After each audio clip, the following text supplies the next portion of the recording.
Hi friends, today I am going to give you full details of my Madmaheshwar trek, which I did as part of my solo Panch Kedar trek. My journey started from Guptakashi in early morning. So one of the major problems in this area of Uttarakhand is the local transport. We have to depend on shared sumos as the buses ply, as the no buses ply in most of the routes. The sumo drivers will only leave if the taxi is full, and for that you might have to wait for 2 hours or more.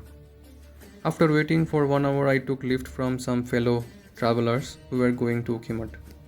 Actually, for doing Madmaheshwar trek, we used to reach Rasi and from there the trek starts. But we don't get direct transportation to Rasi from Guptkashi, so we need to go to Ukimat first and then to Rasi. I reached Ukimat around 9:30 am after getting out from my hotel at Guptakashi around 6:30 am. So after reaching Ukimat again, wait started for shared taxi, and after 1 hour of wait period, I started on my way towards Rasi. But this sumo driver acted as a delivery agent, delivering goods at different places on the way.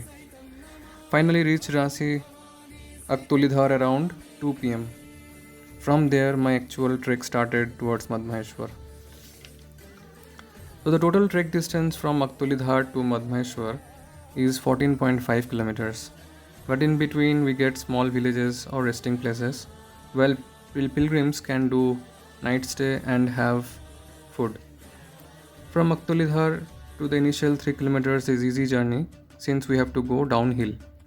And after that the uphill trek starts, and within 1 kilometer we reach Gondar village, which is 4 kilometers from the starting point. Not far from Gondar is Lower Bantuli, where we need to cross a bridge across the milky Madhuganga. The waters of the Madhuganga river appears like milk flowing, it's so white. In Lower Bantuli there were few huts for lodging and food. Rates also range from around 300 to 500 per night. From here starts the actual ascent, but there is a paved road and there is no worry for solo travelers since there is no fear of any wild animals in that route.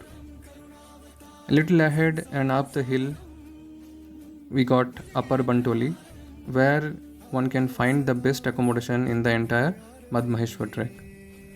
But they have limited rooms.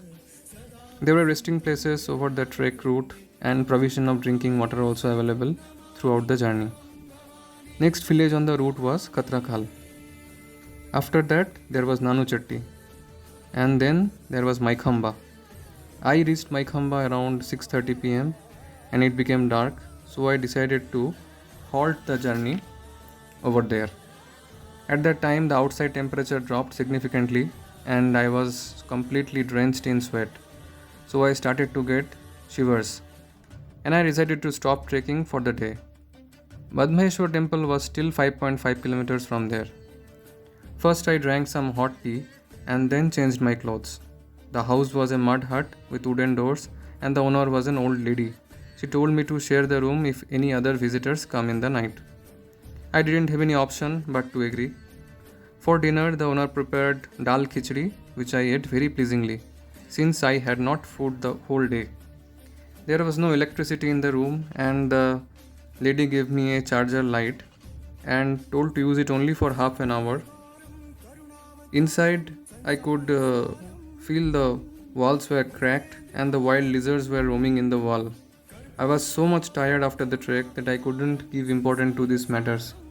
Anyways, the room was warm and outside it was very cold and windy. Slept like a baby after having dinner and wake up at 5 am in the morning.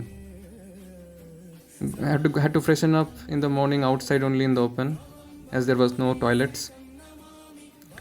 And after that, got out for visiting the temple around 6 am in the morning with only my camera and the mobile, and I left the remaining luggage at the hut.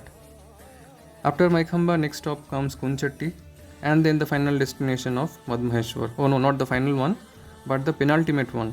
Final destination is Budha Madmaheshwar, for which one has to climb another 1 kilometer uphill. I reached temple at around 6 am and I could hear Mahishasur Mardini Stotram being chanted. by the main priest of the temple, the day being Ashtami of the Durga Puja. I sat in the temple and watched the puja being done, and after that, the priest applied some chandan tilak in the forehead in the South Indian style. The priest of the Panch, Kedar, and Badrinath temple are from Kerala and belong to the sect called Nambudiri Brahmins as per the Shankaracharya tradition.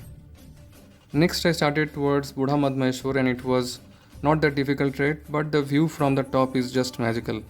The snowy peaks from Chaukhamba is just within your hand's reach, and in winter, the whole valley gets covered in snow. And during this time, the worship is being performed in Omkareshwar temple of Ukhimat. Madmaheshwar temple is the place where navel of Lord Shiva appeared. Temple timings are from 6 am to 7 pm. Morning Aarti starts at 6 am and evening Aarti at 6:30 pm.